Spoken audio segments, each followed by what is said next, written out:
Terus terang, saya tidak pernah beli seri Galaxy S-nya Samsung. Selain harganya terlalu murah untuk anak kos seperti saya juga tidak terlalu membutuhkan HP spek dewa. Karena saya juga bukan pro player, apalagi orang yang hobi foto bulan. Dari awal HP Samsung yang saya beli tentu J2 Prime dulu ya.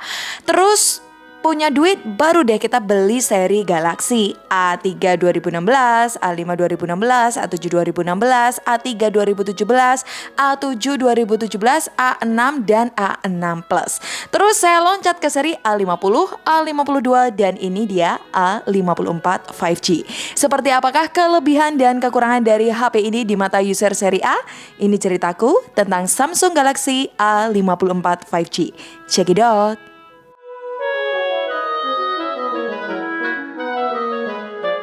Review ini saya tidak akan membacakan spek ya guys. Kalau belum tahu spek lengkapnya, teman-teman baca saja di deskripsi kami, oke?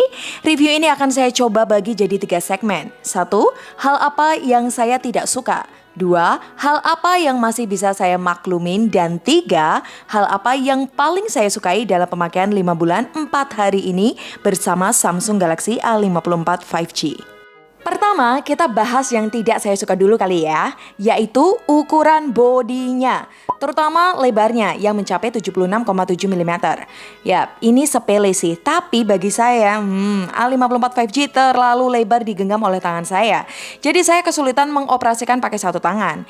Memang sih, grip frame-nya dibuat rounded oleh Samsung, namun sayangnya terbuat dari plastik. Dan walaupun plastiknya dari bahan yang solid dan terkesan keras menyerupai metal, namun feel frame-nya agak terasa kurang nyaman dan kurang keset. Mungkin pakai casing adalah solusinya, tapi justru jatuhnya lebih bulky lagi. Saya lebih suka dimensi dari seri Samsung A50 dan A52 yang condong meninggi dan lebih proporsional dimensinya dibanding dengan A54 5G. Kedua, yaitu isu analog lepas yang terjadi ketika kita main game. Bukan isu sih, memang ini saya alamin ya, khususnya main Mobile Legends. Analog kursornya terkadang tidak nurut ke tangan kita. Kita maju, dia lepas otomatis berhenti. Emang ada solusinya, yaitu kita harus putar handphonenya ketika kita main game, baru deh dia lancar. Tapi ini kan solusi akal-akalan kita. Bisa dibilang ini penyakit HP Samsung. Entah Samsung dengar nggak ya keluh kesah kita ini? Harusnya pabrikan sebesar Samsung bisa dengar dan atasi ini dong. Oi, Sung, dengerin. Next, kita masuk ke kategori yang masih bisa dimaklumin. 1. Bezelnya yang tebal. Jika dibandingkan dengan kompetitor contoh nih ya, Vivo V29 atau Xiaomi terbaru seri 13T, Samsung A54 5G terlihat cupu. Hal ini jelas dibuat oleh Samsung dengan sengaja karena arah kiblat desainnya yaitu ke iPhone base model, iPhone XR atau iPhone 11. Bahkan Samsung Galaxy S23 FE terbaru yang harga 9 JT juga masih tebal bezelnya. Baru kalau Anda mau tipis bezelnya, Samsung udah kasih solusi cerdas nih bos, yaitu belilah seri S-nya. Karena perihal keadaan kesehatan dompet gue, otomatis masalah bezel harus saya maklumin ya. Toh lama-lama juga jadi faktor kebiasaan. iPhone 11 aja yang notch-nya segede gaban, usernya juga terbiasa. Sedangkan A54 dagunya agak lebih tebal, tapi dia kasih punch hole yang terbilang kecil. Kedua yaitu chipsetnya. Samsung Galaxy A54 5G pakai Exynos 1385 nanometer, RAM 8 per 256 GB untuk varian yang saya punya. Untuk RAM 8 sudah cukup bagi saya dan tidak perlu ditambahin plus 8 lagi pada sistem RAM plusnya. Dan internal memori 256 GB berjenis UFS 2.2 yang bisa di-enlarge lagi pakai hybrid slotnya up to 1 TB ini sudah lebih dari cukup. Nah, sedangkan untuk Exynos 1380 ini yang banyak bikin orang ragu akan kemampuannya. Isu mudah panas dan boros baterai jadi momok utama orang ragu membelinya. Padahal untuk boros baterai sebenarnya tergantung pemakaian. Di video sebelumnya kita buktikan SOT yang didapat oleh Samsung A54 5G sekitar 7 jam. Kita coba main game Mobile Legends di grafik Ultra Super, 1 jam menghabiskan baterai 20%. Main Genshin Impact settingan custom 17 menit menghabiskan 3%. Honkai Star Rail 38 menit habiskan baterai 5%, main Car X Street 16 menit menghabiskan baterai 3%. Saat kita main game pun sekarang di Samsung Galaxy A54 5G sudah dibekali fitur bypass charge yang berguna menjaga kesehatan dan suhu baterai ketika kita sedang main game. Dan untuk chargingnya walaupun cuma dikasih 25 watt, tapi menurut kebiasaan saya sih itu sudah lebih dari cukup. Charge 0-50% butuh waktu 30 menit. Jika 1-100% butuh waktu 1 jam 20 menit. Jika Anda masih merasa boros juga, kita sudah kasih tips di video sebelumnya bagaimana cara menghemat baterainya. Boleh agan-agan tonton videonya setelah menyimak video review ini sampai habis ya, oke? Dan masalah utamanya isu mudah panas. Apa benar? Ternyata emang iya dan saya setuju. Harusnya dari spesifikasi yang diberikan dipadukan dengan One UI 5.1-nya yang stabil, kondisi seperti ini mestinya minim terjadi. Dilihat dari nilai Antutu versi 10 yang mencapai 500 ribuan dan nilai 3D Mark dengan performa yang stabil mencapai 99%, jelas untuk kebutuhan real time dari segi performa multitasking, edit video, render video, HP ini terbilang cepat tanggap dan lugas untuk ukuran HP mid-range. Namun, efek panasnya lah yang tertinggal. Kita buat main game, suhu sistemnya cenderung ke arah panas. Bisa lebih ke 45 derajat Celcius. Apalagi jika Anda terbiasa hidup di luar ruangan atau kerja di outdoor. Untuk main game, solusinya ya bisa kita akalin pakai kipas atau cooler. Dengan performa ini, Samsung A54 5G memang tidak bisa menghasilkan FPS yang maksimal, tapi masih playable. Yang saya sayangkan, main PUBG belum ada update settingan grafiknya. Masih mentok ke HD High. Kalau lagi kerja kebanyakan di outdoor, tentu jangan lupa pakai casing agar tangan Anda tidak terasa panas. Tapi jangan khawatir Bray, walaupun terkadang HP ini demam di sistemnya tidak akan meledak kok, bahkan kinerjanya juga tidak berpengaruh. Kami belum pernah mengalami overheat atau restart ulang selama pemakaian. Jadi entah ini kekurangan atau kelebihan dari Exynos 1380, kita dikasih HP yang kinerja cepat, tapi mungkin Samsung lupa limit performanya. Solusinya ya kita harus sabar tunggu update softwarenya saja. Dan terakhir, hal yang saya suka di Samsung A54 5G ini adalah pertama, jelas desainnya yang simple tapi mewah. Mengingatkan saya akan desain Samsung Galaxy A5 2016 yang elegan. Dengan kembalinya material back covernya yang terbuat dari kaca, di mana material ini absen sejak seri A50. Plus adanya lagi sertifikasi IP67 yang dulu heboh pada seri A 2017. Callback fitur ala flagship ini menjadikan kasta seri A5X kembali menjadi HP mid-range premiumnya Samsung yang dulu sempat hilang identitasnya. NFC jelas ada, ditambah lagi vibration motornya yang enak ketika kita ketik-ketik pesan. Plus dual corong speaker stereo dengan kualitas prima lewat Dolby Atmos. Coba dengerin.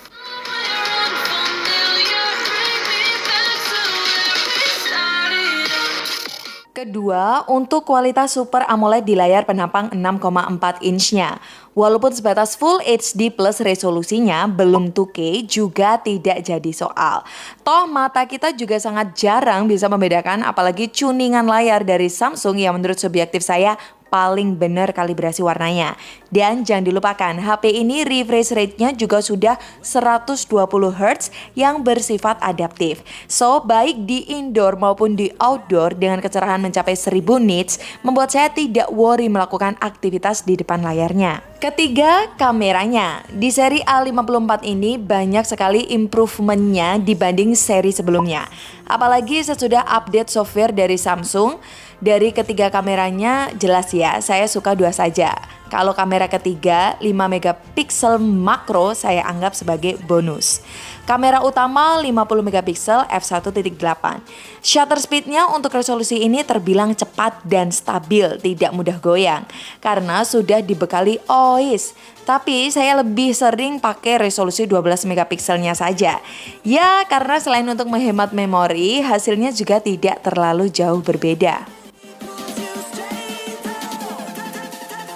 Sedangkan kamera ultrawide-nya 12 megapiksel f2.2 juga termasuk impresif, di mana kompetitor lain biasanya cuma kasih bilangan 8 megapiksel. Dan untuk videonya bisa ke 4K 30 fps dengan hasil yang minim shaky karena ACE-nya jalan di resolusi maksimal ini. Justru untuk ukuran Full HD 60 fps masih belum bisa stabil dan kemungkinan juga tidak akan dikasih update oleh Samsung. Takutnya nanti seri Galaxy FE nggak laku dong kalau 60 fps-nya Samsung A54 stabil. Tapi kita ada tips bagaimana caranya agar Full HD 60 fps-nya stabil. Buka saja hasil videonya di Google Foto, terus edit. Hasilnya akan jauh lebih baik.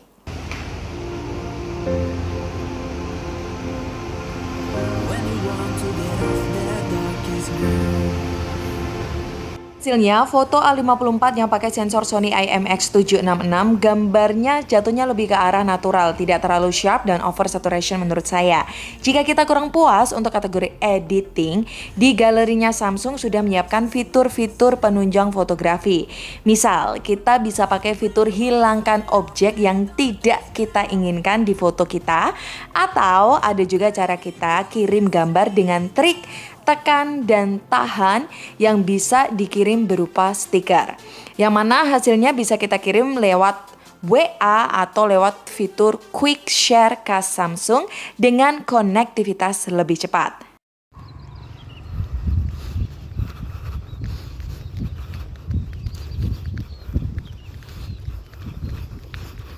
Ini termasuk kelebihan dari HP Samsung ya, yang dibawa juga di Samsung Galaxy A54 5G ini. Ketika kita masuk di resolusi tertinggi 4K 30 fps, A54 5G masih bisa berganti-ganti lensa guys ya. Ini wide ya. Terus ini zoom 2 kali. Terus ini ultra wide.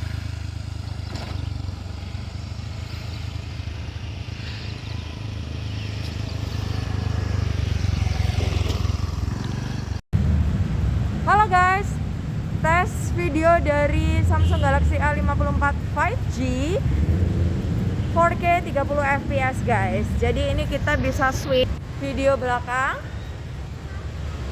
oke, dan juga depannya guys. Menurut kalian gimana untuk kualitas gambar dan suaranya? Komen ya. Namun dari semuanya saya lebih suka dan sering gunakan adalah mode video pro dan rekaman suaranya cuy. Karena HP ini sering saya buat untuk bikin konten, dan dengan adanya video pro kita bisa atur ISO, shutter speed, focus white balance dengan pilihan yang lebih luas, ditambah hasil suara rekamannya juga bulat karena ada 2 mikrofon yang berkualitas. Mungkin jika HP ini tidak ada video pro-nya dan rekaman suaranya sambil Samsung A54 sudah pasti saya jual. Plus jaminan update Android 4 kali dan jaminan software 5 tahun bisa memberikan keamanan dan ketenteraman kita dalam pemakaian jangka panjang. Apalagi nantinya dikabarkan akan rilis One UI 6 di Android 14, yang pasti Samsung Galaxy A54 5G pasti akan kebagian. So guys, dari curhatan saya yang berupa review ini, Samsung A54 5G memang ada plus minusnya. Minusnya pun juga masih ada solusinya. Jika Anda bertanya, masih worth it nggak dibeli? Jelas masih worth it, apalagi harganya sudah turun di harga sebelumnya 6 juta lebih. Tapi jika Anda bandingkan dengan kompetitor lain yang kasih spek lebih bagus dengan harga yang sama atau lebih murah, bagaimana? Itu kembali lagi sih, sesuaikan dengan kebutuhan Anda. Jika Anda tipe suka gonta-ganti HP atau bosenan HP, ini tidak cocok. Jika Anda sering kerja outdoor di terik matahari, HP ini juga kurang pas. Atau Anda tipe orang yang suka gaming hardcore, berlama-lama pakai wifi tetangga, juga Anda salah pilih. Tapi jika Anda tipe orang setia, sekali membeli tidak gonta-ganti HP sebelum rusak, HP ini cocok. Sebagai anak kuliahan, sebagai konten kreator, atau sebagai pegawai kantoran yang butuh multitasking cepat, HP ini masih layak Anda beli. Saya yakin kelebihan dari Samsung Galaxy A54 5G akan mengcover kebutuhan Anda tadi. Ya, moga saja di seri Galaxy A55 atau ke A57, Samsung lebih berani lagi bersaing dan tidak perhitungan. Karena peta HP premium mid-range makin menyusahkan. Pakai Snapdragon 7 Gen 2 plus One UI, kayaknya menarik loh Sung. Cobain deh. Saya Vanilla dari tim Gadget Pahlawan, pamit. Bye guys.